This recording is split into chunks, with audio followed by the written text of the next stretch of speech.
Hmm. All right. In any case, I don't know what to say. This is it's not what I anticipated. Basically, to be honest, I mean that's not entirely true. I did expect the Mets to suck this year. I just didn't think they were going to suck this bad. I mean, quite honestly, the fact that they weren't making any free agent signings, they weren't doing much, they weren't really getting much in return. It made no sense why they were trying to push the hopes of Mets fans, like, hey, we're going to make it competitive as possible. Let's be honest. Let's be brutally honest. This is typical Mets. This is a typical New York Mets. We thought with Steve Cohen coming in, hey, he's going to be the savior. Finally, the savior for an owner who's going to like spend money to win, like the Yankees do, like the Dodgers do. And it's a case where, like, I think he learned. Granted, I think he learned because of the fact of, like, with the Verlander signing and the Scherzer signing a little bit, and how Wheeler went, and how Wheeler and Matz, I don't really care too much about, because like Steven Matz, when he left, I didn't really care for Matz. Quite honestly, he was not a starter. He's not a starter. I thought more often than not that he should have been the closer. He should have been the closer. When they had Harvey, Syndergaard, DeGrom, and Wheeler, Matt should have been your closer at that point, because he was that good of a. I think he was good for one good inning, and if he was good, he would have been like your Diaz or like your Mariano Rivera. Quite honestly, they had that shot. They let that go. I mean, Harvey, they got nothing in return. Syndergaard, they got nothing in return. Fortunately, Wheeler signed elsewhere, similar with DeGrom. I mean, they got some draft picks, a draft pick because they signed elsewhere, but honestly, kind of sucks. I wish the Mets had traded away Syndergaard when his skills were declining. I mean, not to say that, not to take anything away from him, but honestly, I kind of was foreseeing it a little bit. Um, Harvey, I mean, it made sense. Like, unfortunately, uh,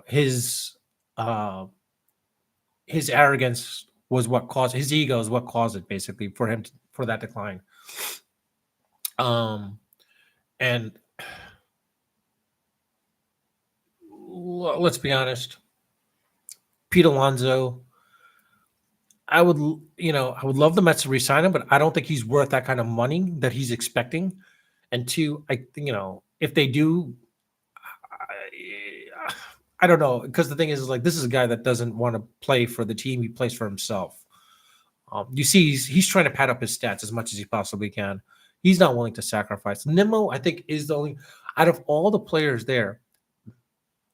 McNeil and Nimmo, I think, are the only two people that. Well, I don't want to say the only two players, but those are the two players that I've seen through and through, willing to ride or die with the team, willing to sacrifice their body for the team. Is Pete Alonso willing to do that? I highly doubt it. Like, if it came down to the point where, like, if they needed to get a man on base, Pete Alonso's up to bat, would he like lean in an extra couple inches closer to the plate? No, he's gonna swing. I mean, honestly, yeah, you're paying him to swing, but honestly, you need a man on. If you need a man on base, you take one for the team. Um, Same thing with with Lindor. Well, Lindor, I think, would take one actually to get on base, because I think he would probably go still. Honestly, that's the other thing I think the Mets are lacking as well too, is a base runner. Nimmo, I don't know what happened to him, but he's no longer getting on base as much as he should be. He's swinging for the fences for whatever reason. It's reminding me exactly of what the what's that movie, Major League Two, not one, two, where they were doing decent the prior year, and then the following year they just sucked, because like they were full of themselves, and they're trying to reinvent themselves and whatnot. This is not that team. They're not going to reinvent themselves. I don't know what the Mets managers were thinking of trying to sell us, like, oh, we're going to be competitive. It's pure BS. This is typical Mets. This is a typical Mets franchise. Nothing has changed. We thought things would have changed with Cohen coming on board, but it hasn't. It's still the same thing. Tried, true and true. From the 60s onwards, it's the same. Basically, we won't experience a Mets team where they'll be dominant for decades, like the Braves have been, like the Yankees have been, like the Dodgers have been, like the Giants for that matter, or the Houston Astros. The Brewers are competitive every year, basically, practically. These Mets are not going to be the competitive. Now, I'm hoping the whole management changes and they reinvent themselves a little bit to the point where they can rebuild that farm system and build it up to the point where they need to basically rank the top three. If they can rank the top three in the farm system, that'd be great. But quite honestly, I doubt that's happening. This is a Mets team where you know what they're going to try to sign free agents like the Yankees do or like the Dodgers do. They're trying to follow the Dodgers blueprint. That's the wrong attitude to go about. Basically, I think more so this is a case where the Mets have got to gut the team, just gut the entire team, more than anything else. Because honestly, let's be honest. Sorry, without I'm so sorry, my throat's killing me. I mean, Navarez is the only one I think that's worth keeping. Nimmo, I hate to say it, maybe trade him. Alonso, he's gonna want Otani money. He's gonna definitely want Otani money, and he's not worth it. If I'm anything, trade him, get some great prospects if you possibly can. Um, Nimmo, same similar. I mean, I don't want Nimmo to go, but he's expensive and he's swinging for the fences. And unless he changes himself, trade him and get someone in return, a couple of good prospects. I don't want to. I don't want to see Nimmo go, but if he's swinging for the fences like he normally does, it's time.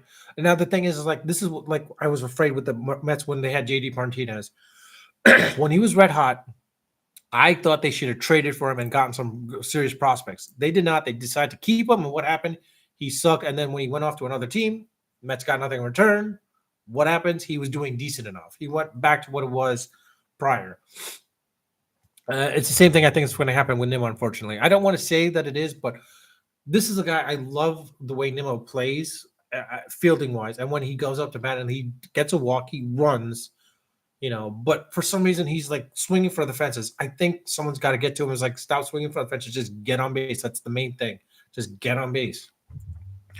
Lindor, I don't know what to say about Lindor, quite honestly. I mean, like I said, it's more of a case where Nimmo and McNeil, I think, are our true ride or die, bleeding blue and orange Mets, basically, where they are willing to take one for the team. Alonso, I highly doubt it. And here's why. I bet you if a situation ever comes up where, let's say, Alonso's up to the plate and he needs to get on base, just get on base. The man's not going to go for a walk. Well, he might go for a walk, but in reality is he willing to, maybe crouch the plate a little bit and lean in maybe 2 more inches just to get a hit, just get beamed a little bit? I don't think he's willing to do that. He's not willing to injure himself. Nimmo, McNeil, they'll gladly go in and get beamed just to get on base. I think they're willing to do that. Lindor possibly as well too, but then again, Lindor probably will bunt as well too, quite honestly. So that's another factor from that perspective. This is, put it this way, it disheartens me to the point where the fact that the Mets are over the luxury tax, that even if they tank the season, the fact is they won't get the number 1 pick because of the luxury tax issue, that they'll fall, I think, 10 spots below basically as a result of it. So it won't even matter, quite honestly. It won't even matter. So the question comes down to is, if you're already over the luxury tax, yeah, and this is the team you've got, you might as well go all out for the free agents and sign out just to make at least be decent enough. But that's not even happening. I don't even know what to say because quite honestly, this is not something I'm anticipating the Mets to salvage the season somehow.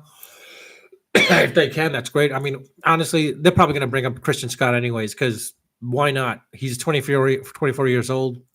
What do you got to lose? Just bring him up. Bring him up. Who cares? Buto, I mean, we saw what he did last year. He pretty much didn't do so well enough. So you might as well just forget about him, but bring him up anyways. Might as well. So McGill, I mean, he's not coming back. I mean, similar to Senga, forget it. Senga's not coming back either. He's going to be gone for a while. Joe Lucchese was one interesting, prospect. I thought he was decent enough, but I don't think he's going to do anything. And of course, David Peterson, forget about him. The Mets should trade him if they can trade him and get something in return. Just do it. This, yeah, I don't know what to say. I mean, honestly, it's just me. This is what life is like being a Mets fan. Let's be honest. This is what life is like being a Mets fan. It's going to be your lows for so long, and then you're going to have that high for a bit, and then come back down, crashing back down. I mean, honestly, yeah, I think.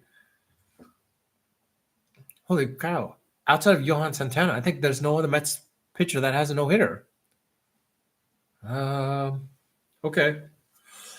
I was happy when that happened, but I was hoping like DeGrom would do it. He came close a couple of times, but they have none, and they have no rookies. I hate to say this, but yeah, if the Mets, if Cohen wants to make the Mets competitive, he needs to wait till 2028 or 2029. This year and next year, basically gut the team. I hate to say gut it and rebuild that farm system. And the other aspect is like I don't know what they got to do or how they got to do it, but they've got to change their scouting organization or scouting department and how they measure these metrics and basically redo it because some of the players that they've drafted have not done decent enough as of late. So it's always been a miss so far. I mean, I don't think they've had a hit since, specifically with pitchers for that matter. I mean, none of the pitchers have done really well. Only time will tell. Let me know your thoughts in the comment section when this becomes permanent. As a Mets fan, do you think the Mets will break even? Will they make 500? I highly doubt it. You know what? It might be better just to go to a AAA game. Quite honest, I'll probably go to a AAA game more than anything else. But anyways, yeah, let me know your thoughts. With that, I'll leave it at that. Apologies for that if I'm a little sick. Unfiltered, unedited, and of course, always unrehearsed. Until next time.